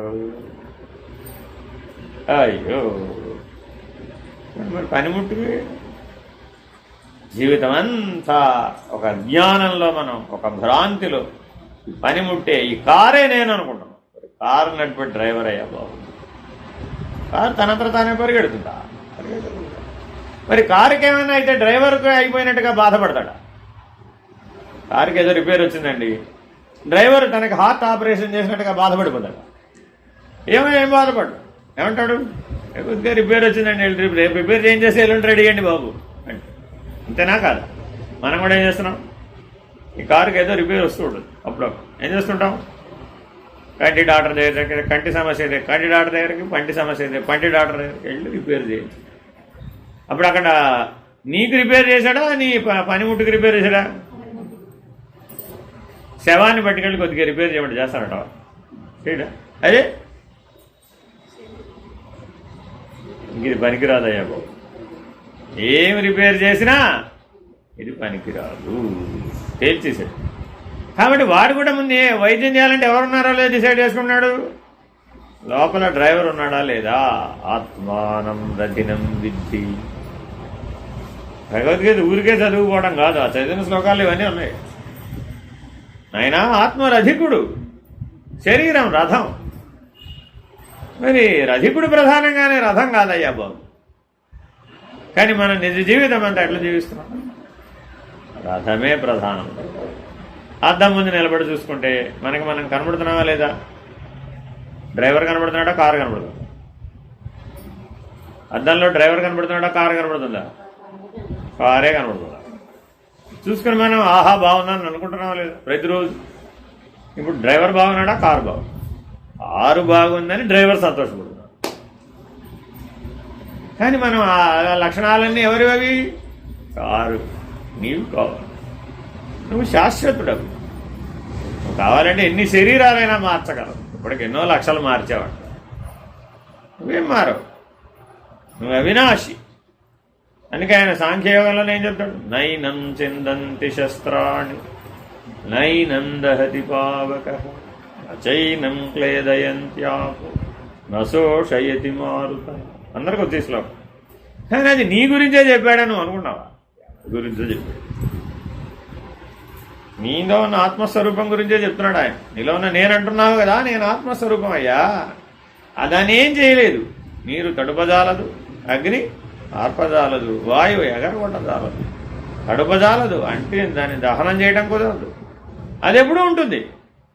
శవాన్ని దహనం చేయగలమేమో కానీ దాంట్లో ఉన్నటువంటి శివాన్ని ఎలా దహనం చేస్తావు? చేయలేముగా. రెండో ఒక చోట ఉన్నాయి, శవం శివం. మనం రోజు దేన్ని గుర్తిస్తాం ఇప్పుడు? అయ్యయ్యో, అదేదో శివుడినే గుర్తించవచ్చు కదా. దీని ఆధారం చేసుకుని అందులో ఉన్న శివాన్నే గుర్తించవచ్చుగా. ఇప్పుడు ఈశ్వరుడు ప్రత్యక్షమా పరోక్షమా? ప్రత్యక్షం. ఎక్కడికో కైలాసానికి వెళ్ళు, కాశీ వెళ్ళు, రామేశ్వరం వెళ్ళు, శివుని చూడాల్సినంత అవసరం ఉందా? ఎందుకని? ఇక్కడే ఉన్నాడు, ఎదుర్కొన్నానే. ఇవన్నీ ఏంటి? శివం. అంతేనా కదా? అందులో ఉన్న చైతన్యాన్ని చూస్తున్నావు, అప్పుడు అదెవరు? శివం. అందులో ఉన్న జడాన్ని చూసావు, అదేమిటది? శవం. మరి జడం చైతన్యం రెండు ఒక చోటే ఉన్నాయి కదా. అది ఉన్నప్పుడు నువ్వు చైతన్యాన్నే చూడొచ్చు కదమ్మా. అప్పుడేమైంది? శవంతో పనిముట్టేది, దాన్ని ఉంది వాడుకుంటూ ఉంటావు. ఇంట్లో ఎన్నో బోల్డ్ పనిముట్లు ఉన్నాయి, నీకేం అడ్డం వచ్చినాయి? అట్లాగే ఇది కూడా పనిముట్టు, వాడుకో. దేన్ని గుర్తించడానికి? శివాన్ని గుర్తించు. అప్పుడు అది అయిపోయావు కానీ అది ఏమన్నావు. ఇప్పుడు ఏమైనా కొత్తగా తేవాలా అన్న? ఇప్పుడు నీలో ఈశ్వరుడు లేడా? ఉన్నాడుగా. వాడు ఉంటేనేగా దీనికి విలువ. ఆయన లేడండి ఒక క్షణం ఇందులో. ఏం చేయాలి అప్పుడు? బాబు ఐస్ బాక్స్ ఎక్కడుందో పట్టరా ఆయన అనాలి. ఎందుకని? ఇది క్షణం నిలబడదు. ఆ శివం లేకపోతే ఈ శవం ఒక్క క్షణం కూడా నిలబడదు. కట్టేసినా నిలబడదు, జారిపోతుంది. చూడండి, మనం వెనకాల ఏదో సపోర్ట్ వేసి కడతారు, కానీ కాసేపు అయ్యేటప్పటికి ఒరే స్నానం అయ్యేదాకన్నా దాన్ని సరిగ్గా కూర్చోబెట్టరా బాబు అంటున్నారు. మీరు చివరి రోజుల్లో వెళ్ళి చూస్తే చూడండి, ఇవన్నీ ఈ కథలే కనబడుతున్నాయి. ఎందుకని అందులో శివం లేదు, తప్పుకుంది. కాబట్టి మనం ఏం సాధించాలన్నా, ఏ జ్ఞానాన్ని సముపార్జించాలన్నా, ఏ తెలివితో మనం నేర్చుకోవాలన్నా ఎంతసేపు చేయగలుగుతాం? శివం ఇందులో ఉన్నంతసేపు. ఒకవేళ ఇందులో ఉండగా గుర్తించలేకపోయాం, అప్పుడు లెటెస్ట్ ట్రై అగైన్. మళ్ళా స్త్రీలందరూ పురుషులుగా పుడతారు, పురుషులందరూ స్త్రీలుగా పుడతారు. ఇది సృష్టి ధర్మం. కాబట్టి ఈ జన్మలో స్త్రీలుగా మీకు బోల్డ్ కష్టాలు ఉన్నాయి అనుకున్నారనుకోండి, వచ్చే జన్మలో గ్యారంటీగా కష్టాలు ఉండవు. ఎందుకంటే పురుషుడిగా పుడతావుగా. కానీ పురుషుడిగా ఉండే కష్టాలు వస్తాయి. అవి మాత్రం ఏం తగ్గవు. కష్టం స్త్రీ అయినా పురుషుడైనా ఒకటే కదా, కాదా? వేరా ఆకలి నీకొకటి, మీ ఆయనకు ఒకటే. నీ ఆకలి వేరే, మీ ఆయన ఆకలి వేరే అని అంటావా? కాదుగా. ఎవరికైనా ఆకలి ఒకటే, అంతేనా కదా? ఎవరికైనా శ్రమ ఒకటే, ఎవరికైనా కష్టం ఒకటే, ఎవరికైనా దుఃఖం ఒకటే. స్త్రీ పురుష భేదం లేదండి. కానీ మానవులు ఈ మధ్య విపరీతంగా ఈ స్త్రీ పురుష భేదాన్ని తనలో బాగా బలవత్తరం చేసుకుని మమ్మల్ని అణచివేస్తున్నారనేటువంటి బాధపడిపోతున్నారు. పురుషుడికి నీకంటే కొద్దిగా స్వేచ్ఛ ఎక్కువ ఉంటుంది, కానీ నీకు దానికి బదులుగా పరమాత్మ ఎన్నో వరాలను ఇచ్చాడు. కానీ వాటిని శాపాలుగా భావిస్తాడు. దయార్ద్ర హృదయాన్ని ఇచ్చాడు, సున్నితమైన మనస్సునిచ్చాడు. అర్థమైందండి? ఇలా ఎన్నో లక్షణాలు. పురుషుడి కంటే స్త్రీకి ఒక రకంగా ఈశ్వరుని అర్థం చేసుకోవడానికి కావలసినటువంటి ఎన్నో లక్షణాలు స్త్రీలో ఉన్నాయి. అందుకే స్త్రీలు దైవం చేత ఆకర్షించబడ్డట్టుగా పురుషులు ఆకర్షించబడ్డాడు. దానికి కారణం చూసుకోండి. మీ 51% ఎవరెక్కడ లేదు. మీరు ఎన్నిసార్లు చెప్పినా వాళ్ళు రాదు. ఎందుకని? ఆ దేవుడు గొడవేద నువ్వు పడవమ్మా తల్లి, నిన్ను కరుణిస్తే నన్ను కరుణించినట్టే అంటారు వాళ్ళు. నువ్వు కాస్త రామకృష్ణ అనవయ్యా, నాకు టైం లేదు. పురుషులందరూ జీవితంతో చెప్పేది ఇదేనండి. నేను బోర్డు వ్యాపారాలు, నాకు బోర్డు పనులు ఉన్నాయి, అక్కడ నీలాగా నేను ఖాళీగా ఉన్నాను ఏంటి అంటాడు పైగా. చూడండి, మీ వాళ్ళందరూ మీరు గవర్నమెంట్ ఏమంటారండి? మేము ఖాళీగా లేము, మీరంటే ఖాళీగా ఉన్నారు. ఇంటో వెళ్ళండి, స్వామీజీలు, గురువులు, తీర్థయాత్రలు ఎక్కడ కావాలంటే అక్కడికి పోండి, కావాలంటే డబ్బు ఇస్తాం అంతే తప్ప మమ్మల్ని మాత్రం మీరు చెడగొట్టమాకండి. వాళ్ళు ఏమంటారు పైగా? మమ్మల్ని చెడగొట్టమాకండి మీరు. ఇప్పుడు మీరేమో బాగుపడుతున్నారు, చెడిపోతున్నారు వాళ్ళ ఉద్దేశంలో. వాళ్ళు ఏదో ప్రయోజనశీలమైన పని చేస్తారంటే మీరేమో అప్రయోజకత్వంతో ఉన్నట్టు. కానీ ఒక సందర్భం వచ్చినప్పుడు మరి వాళ్ళు కూడా దీన్ని గుర్తించవలసిందే కదా. ఎవరికైనా మీలో ఉన్న శివుడు వాళ్ళలో ఉన్న శివుడు ఒకటి కాదా? మీలో ఉన్న చైతన్యం వాళ్ళలో ఉన్న చైతన్యం ఒకటి కాదా? మీలో ఉన్న ఆత్మస్వరూపం వాళ్ళలో ఉన్న ఆత్మస్వరూపం ఒకటి కాదా? సాక్షి ఒకటి కాదా? మరి వాళ్ళకేమో అవసరం లేదు, మీకు మాత్రమే అవసరం అంటారా? ఉద్దేశం అది కాదు. ఎవరి ప్రాధాన్యతలను బట్టి వాళ్ళు జీవిస్తారు. వాళ్ళు అదే ప్రాధాన్యం అనుకున్నారు కాబట్టి వాటి వెంటబడైపోతుంది. మీరు ఇదే ప్రాధాన్యం అనుకున్నారు కాబట్టి దీనమంటారు. అంతేనా? రోజుకు 1 గంట సేపు మీరు కష్టపడితే, శ్రమ చేస్తే, సాధన చేస్తే, చక్కగా భగవద్గీత నేర్చుకుంటే, అందులో అర్థాన్ని గ్రహిస్తే, ఆ అవగాహనతో జీవిస్తే చాలా సులభం. భగవద్గీత నేర్చుకున్న వాళ్ళకి జీవితంలో ఎప్పుడూ దుఃఖపడవలసిన అవసరం రాదండి. మొదటి ప్రయోజనం అది. ఇక వాడు ఎప్పటికీ దుఃఖించడు. ఎందుకు ఏడవడం? వేస్ట్ అని తెలుసుకుంటాడు. ఏడవడం అంత వేస్ట్ పని ఇంకోటి లేదు. జీవితంలో ఎప్పుడు ఏడవడికి వాడు శోకరాహిత్యం గుర్తుపెట్టు. ఇంకా 2వ లెవెల్, ఒకవేళ అది కనుక దాటారనుకోండి, మీ మనసుని మీరు బాగా జల్లెడబెట్టారనుకోండి, అందులో ఏముంటాయి? ఏవో ఆ లక్షణాలు ఈ లక్షణాలు ఉంటాయో ఉండవా? అచ్చమ్మ బుచ్చమ్మ చెప్పిన కబుర్లు, లేదంటే ఆ పక్కింటి వాడు ఈ పక్కింటి వాడు చెప్పినవి నమ్మినవి, భ్రాంతులు, విశేషాలు అవేగా మనసులో ఉండేవి. అవన్నీ జల్లెడబట్టేసినట్టయితే ఓ ఇదంతా వేస్ట్ తెలుస్తుంది. ఏ రకమైన ఆకర్షణ మీకు మిగలదు. ఎందుకని? సత్య దర్శనం కావాలన్న వాడికి ఏ ఆకర్షణలు ఉండకూడదు, ఏ భ్రాంతులు ఉండకూడదు. భగవద్గీత నేర్చుకోవడానికి క్లాస్కి వెళ్ళాలంటావా? పక్కింటి ఆవిడతో పట్టు చేరుకోవడానికి వెళ్ళాలంటావా? 2 ఒకే టైం అనుకోండి, దేనికి వెళ్ళాలి ఇప్పుడు? మరి పక్కింటి ఆవిడతో గొడవ పడలేమే మనం.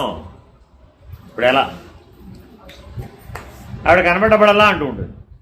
నేను ఒకసారి పట్టు చీరకు రమ్మంటే రాలేదు కానీ అన్న చూడు. ఇప్పుడు ఏం చేయాలి? క్లాస్కి వెళ్ళాలా, ఆవిడతో పట్టు చేరుకోవడానికి వెళ్ళాలా? పెద్ద సమస్య ఇది, చిన్న సమస్య ఏం కాదు. అందుకని మరి ఆవిడతో మనం రోజు కనబడతాం. మరి వాళ్ళ ఇంటి నుంచి మనం వెళ్తుంటే మన ఇంటి నుంచి ఆవిడ వెళ్తూ ఉంటుంది. పైగా ఆవిడ ఏం చేస్తుంది, 10 మందికి చెబుతుంది. నేనేదో జీవితంలో ఒకసారి ఆవిడ రమ్మన్నానండి, ఆవిడ మాత్రం పెద్ద పండితురాల్లాగా భగవద్గీత నేర్చుకోవడానికి వెళ్తుందట, ఆ క్లాసు మాత్రం మానదట ఆవిడ. అందుకని నాకు సహాయం చేయలేదు. భగవంతుడు ఎవరికన్నా సహాయం చేయొద్దు అన్నాడు. పైగా రివర్స్ ఇస్తామంటాడు. మీరేమన్నారు, ఆ గంట తప్ప తర్వాత ముందో తర్వాత వస్తానన్నాను. మీరు రావద్దని వినే రానని ఎందుకు చెప్పాలి? ఆ గంటకు ముందైనా వెళ్ళొచ్చు, లేదా ఆ గంట తర్వాత అయినా వెళ్ళవచ్చు, అంతే కదా. అలా సర్దుబాటు చేసుకోవచ్చు కదా. మనం దేనికి ప్రాధాన్యం అనుకుంటున్నామో ఆ ప్రాధాన్యతని మార్చుకోకూడదు. నీకు దైవం ప్రధానం అనుకోండి, లేవగానే ముందు దేనికి ప్రాధాన్యత ఇవ్వాలి? ప్రాధాన్యత. అంతేనా కదా? లేవగానే మీరేం చేస్తున్నారు? ఇప్పుడు చీపురు పట్టుకోవడం, ఓడవడం, లేదంటే వంటింట్లోకి వెళ్ళడం, అవన్నీ సర్దుబాటు చేయడం, లేదంటే కాసేపట్లో ఇంకో గంటలో క్యారేజ్ కట్టాలి కాబట్టి టకా టకా టకా టకా టకా పని చేస్తాం. పొద్దున్న లేస్తూనే పని, అంతే. అప్పుడు మన ఉద్దేశం అంతా, జీవితం అంతా ఏమైపోయినప్పుడు పని ఫలితం, పని ఫలితం. అదొక పెద్ద సమస్య. పని చేసినాక ఫలితం వస్తుంది, కానీ మరి పని ఫలితంలో మనం చిక్కుకోకూడదు. అది ఎటువంటిదంటే ఒక గాలానికి చేప చిక్కుకున్నట్టు. చేపకి గాలం కనబడుతుందా? కనబడదు. దానికి ఉన్న ఎరే కనబడుతుంది. అది నిజంగా ఎరని తినడానికి వెళుతుంది అది యాక్చువల్గా, అవునా కదా? తెలివైన వాడెవరు? జాలరి. ఆ ఎరకి వెనకాల గాలాన్ని గుచ్చడం. అదేం చేస్తుంది? ఎర్రను పట్టుకునేప్పుడు ఆ గాలానికి చిక్కు, ప్రాణం కొల్లు. చూడండి, దానికి ఒక్క ఆకర్షణే ఉంది. ఏంటి? రసాకర్షణ. నూరు ఒక్కటే దానికి బలహీనత. ఎర్ర కనబడితే ఆగలేదు పాపం, పెరిగేడుతుంది చేప. మరి మనకెంత ఆకర్షణ ఉంది? చూడండి, మనకి నోరు వీక్, కళ్ళు వీక్, పళ్ళు వీక్, అన్నీ ప్రతిదానికి ఏదో ఒక బలహీనత ఉందా లేదా? ఎవరైనా చెప్పుడు మాటలు చెప్తున్నారు అనుకోండి, మనకి బాగా వినాలనిపిస్తుందా, వినకూడదనిపిస్తుంది? పక్కింటి ఆవిడ వచ్చి ఆ పక్కింటి ఆవిడ గురించి చెప్తుంటుందండి, నీ గురించి చెప్పదు ఆవిడ. చూడండి, మీరు చూసుకోండి కావాల్సి వస్తే. ఎవరు కూడా వాళ్ళ పక్కింటి వాళ్ళ గురించి ఈ పక్కింటి వాళ్ళకి చెప్తుంటారు. ఎందుకండి? చెవి వీక్ అనమాట. ఈ లెక్కన అప్పుడు ఏం చేస్తుంది? ఆ పక్కింటి ఆవిడకి వెళ్ళి నీ గురించి చెప్తుంది, అప్పుడు నీదేగా వంతు. ఆ సత్యం నీకు బోధపడాలా వద్దా? అప్పుడు నువ్వేం చేస్తావు? అప్పుడు ఈ వీక్నెస్ ఉండదనమాట. చెప్పుడు మాటలు వినాల్సినంత అగత్యం రండి లేనిపోదు. మీకు అనవసరం, నాకు అనవసరం. మీరు చెప్పొద్దు, నేను వినదు. కానీ ఆది నిష్ఠూరం ప్రధానం, అంత్య నిష్ఠూరం ప్రధానం. కానీ మనం రోజువారీ జీవితంలో ఎలా ఉంటాం? అంత్య నిష్ఠూరమే. చూసి చూసి చూసి చూసి 10 ఏళ్ల తర్వాత 100 ఏళ్ల తర్వాత వాడికి చెప్తాం. అప్పటికి మన జీవితం అయిపోతుంది. ప్రయోజనం ఏముంది? కాబట్టి ఏ అంశాలలో అయితే మన మనస్సు బలహీన పడిపోతుందో ఆ అంశాలను మనం దగ్గరకి రానివ్వకూడదు. వాటి సాంగత్యంలో ఉండకూడదు. వాటి సంగత్వాన్ని మనం పొందకూడదు. రామకృష్ణ పరమహంస అంటారు, నీ బలహీనతలు నీకు బాగా తెలుసు కదా, అవి ఆ బలహీనతలు బలపడే చోటికి నువ్వు ఎందుకు వెళ్ళాలి? ఇక్కడికి దూరంగా ఉండొచ్చుగా. అప్పుడు కొంతకాలం పాటు అట్లా ఉంటే నీకు ఆ బలహీనత పోతుంది. పోయిన తర్వాత ఒకవేళ అది ఎదురుపడ్డా నీకు ఆ స్పందన ఉండదు. ఆ ప్రతిస్పందన లేనప్పుడు నీకు ఆ బలహీనతను అధిగమించేస్తావు. కాబట్టి ఆ బలహీనతను అధిగమించేంత వరకు నువ్వు నిగ్రహంతో జాగ్రత్తగా ఉండాలి. కాబట్టి మనం ఏ బలహీనతలు ఉన్నాయో బాగా పరిశోధించాలి మనసుని.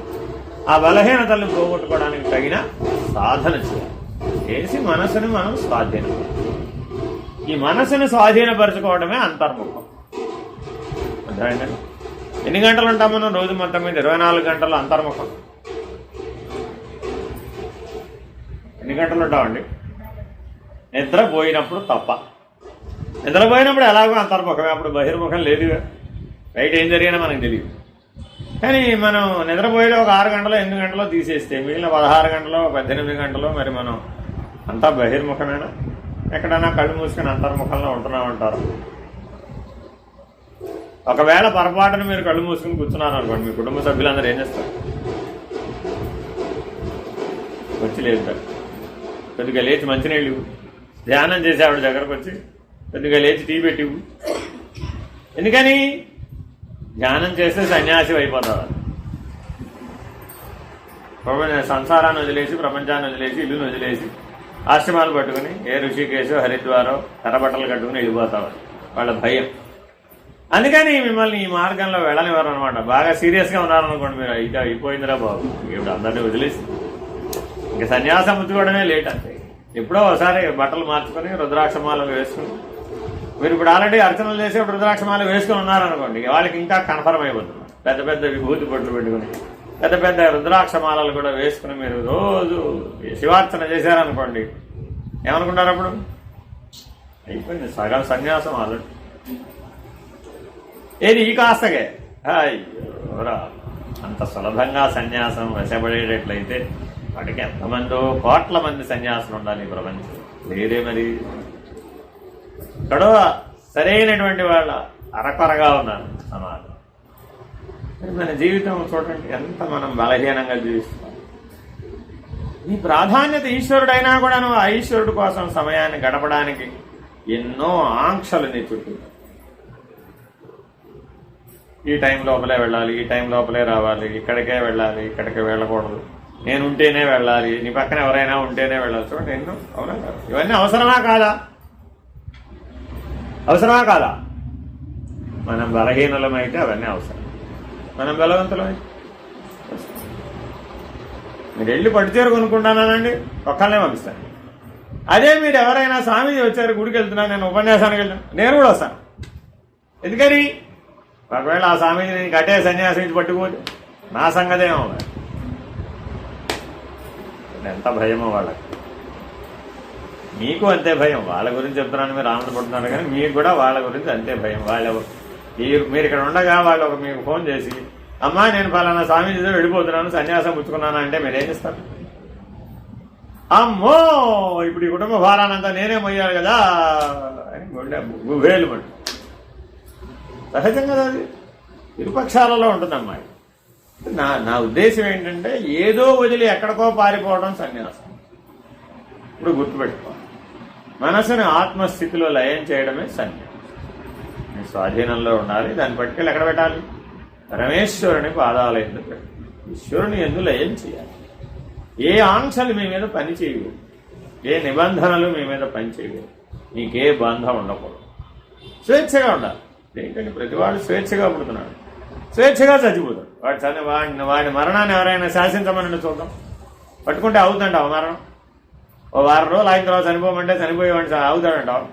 ఆగడుగా, ఒక్క శ్వాస కూడా ఆపలేడుగా. పుట్టుక స్వేచ్ఛగానే ఉంది, పోవడం కూడా స్వేచ్ఛగానే ఉంది. మధ్యలో మాత్రం మనం తెలియకుండానే సాలెగూడు లాంటి గూడు అల్లుకుంటున్నాం. మన మనస్సుతోనే మనం ఆలోచనల రూపంలో, బంధాల రూపంలో, సంబంధాల రూపంలో మనం బాగా ఒక పెద్ద గూడు అల్లేసుకుంటాం. అల్లుకొని అందులో మనమే చిక్కిపోతున్నాం. పైగా ఏమంటున్నాం? నన్ను ఎవరెవరు విడిపించాలండి బాబు, ఆ ఈశ్వరుడు ఎప్పుడు వస్తాడో నన్ను ఇందులో ఎప్పుడు విడిపిస్తాడు. సాలె పురుగు ఆవిడ దాని నోట్లోంచి వచ్చిన దారంతా అది గూడల్లుకుంటే ఈశ్వరుడు ఎక్కడి నుంచో వచ్చి ఆ సాలె పురుగుని ఎందుకు విడిపించాలి? అసలు అవసరమా? ఎవరు కట్టుకున్నారు? నువ్వే కట్టుకున్నావు. దేంతో కట్టుకున్నావు?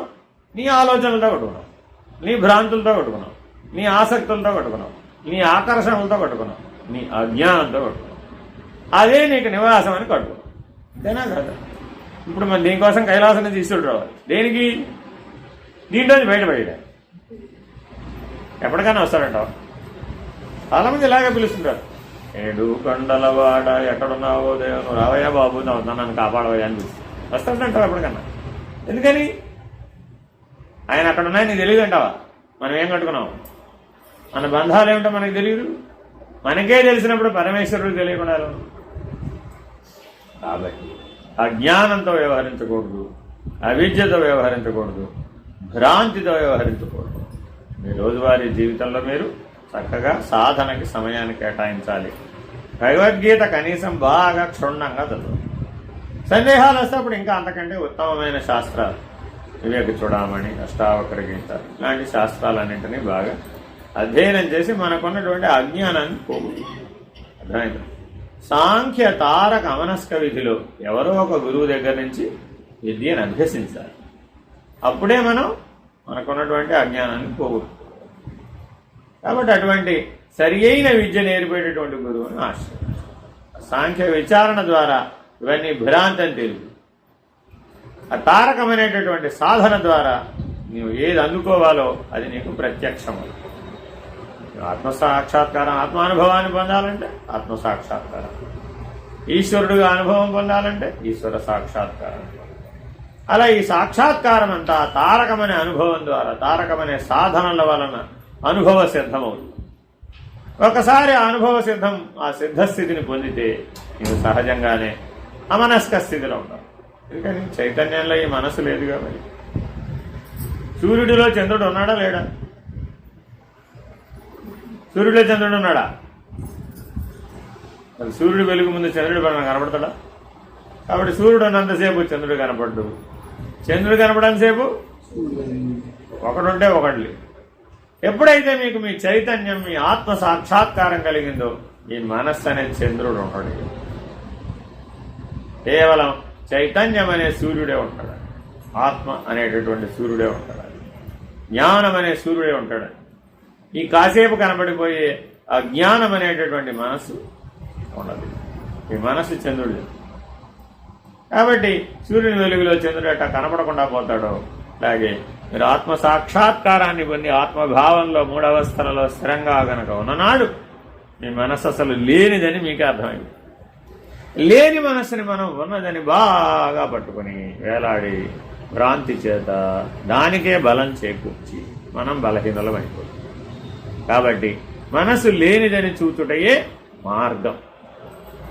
ఎప్పుడైనా సరే మనసు పనిచేసింది అనుకోండి, ఓ లేని మనస్సు నన్ను పనిచేస్తుంది, ఓ నువ్వు లేవు కదా దానికి చెప్పాల. మనసన్న మాయన్న ఎరుకన్న లేనివి కదా. మూడు లేవట ఈ సృష్టిలో. ఏమిటి లేవు? మనసు అనేది లేదు, మాయ అనేది లేదు, ఎరుక అనేది కూడా. ఈ మూడు లేనివని మీకు ఏనాడు రుజువు అయితే ఆనాడే మీకు జన్మరాదు. ఎప్పుడు గుర్తుపెట్టుకోవాలి. మీకు అక్కడ దాకా వచ్చారో తెలుసు. మనసు లేనిదని తెలిసిందా, మాయ లేనిదని తెలిసిందా, ఎరుక లేనిదని తెలిసింది. ఈ మూడిట్లో మీ నిర్ణయం ఎక్కడ దాకా అనుభవంలో వస్తే దాన్ని బట్టే మీ ఆధ్యాత్మిక పరిణామం అంతా ఆధారపడుతుంది. మనసు లేదని తెలిస్తే ఆత్మనిష్ట, మాయ లేదని తెలిస్తే బ్రహ్మనిష్ట, ఎరుక లేదని తెలిస్తే పరబ్రహ్మ. అంతే. అది ఎట్లా లేదో తెలియాలి మీకు. అంతే. ఇది లేనిది లేదని తెలిసి ఉన్నది ఎప్పుడు ఉంది.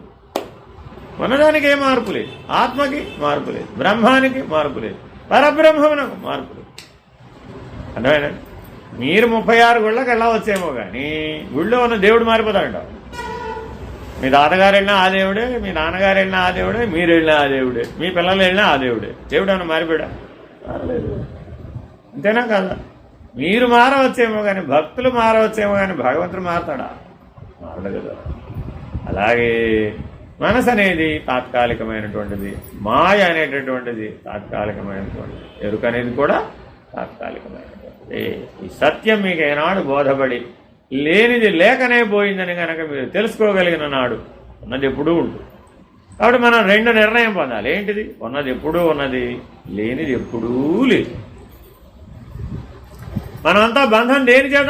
లేని దాని చేత బంధించబడ్డాము. అరే లేని దీన్ని ఎట్లా బంధిస్తుంది? అసాధ్యం కదా.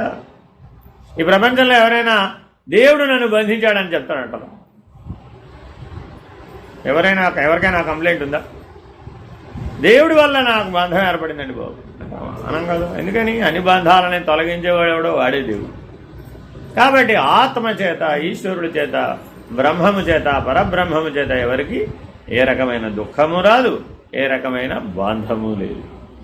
కాబట్టి సర్వ దుఃఖాన్ ప్రముచ్యతే, సర్వబంధాన్ ప్రముచ్యతే. ఏ ఈశ్వరుడు ఎవరిలాగా ఏ లక్షణాలతో మనం ఉంటే ఏ దుఃఖము ఉండదో, ఏ బంధము ఉండదో అదే ఆత్మస్వరూపం. ఆత్మస్వరూపంలో దుఃఖం లేదు, బంధం లేదు. కాబట్టి సహజంగా మీరు ముక్తులుగా జీవిస్తారు. ఆత్మానుభవం, ఆత్మజ్ఞానం పొంది కనుక ఆత్మానుభవంతో మనం కనుక జీవిస్తే ఎప్పుడు మనం సర్వదా ముక్తులమే. ఏ బంధం ఉండదు. జనన మరణాలనే బంధమే లేదు. జనన మరణాలనే బంధమే లేకపోతే జనన మరణాల మధ్యలో వచ్చే ఉంటాయట, అసలే ఉండదు. అంతేనా కదా? పుట్టిన తర్వాతేగా నీకు అన్ని సంబంధాలు ఏర్పడ్డాయి. ఎవరు అమ్మాయి అనాలన్నా, అమ్మ అనాలన్నా, అమ్మమ్మ అనాలన్నా నీ జననం తర్వాతేగా. పుట్టకముందు నేను ఎవరైనా అనే అవకాశం ఉందా? పోయిన తర్వాత నేను ఎవరైనా పిలిచే అవకాశం ఉందా? ఛాన్సే లేదు. కాబట్టి మనం అనుకుంటున్న బంధాలు, అనుబంధాలు, సంబంధాలు అని జనన మరణాల మధ్యలో. కానీ మనమందరం ఎప్పుడైతే ఆత్మస్థితిలో జీవిస్తామో, తురీయనిష్టతో జీవిస్తామో, సర్వ సాక్షిత్వంతో జీవిస్తామో, అప్పుడు మనం ఏ రకమైన దుఃఖం లేదు, ఏ రకమైన బంధం లేదు. ఈ స్థితిలో మనం జ్ఞానంతో జీవిస్తాం. హరి ఓం శ్రీ గురుభ్యో నమః.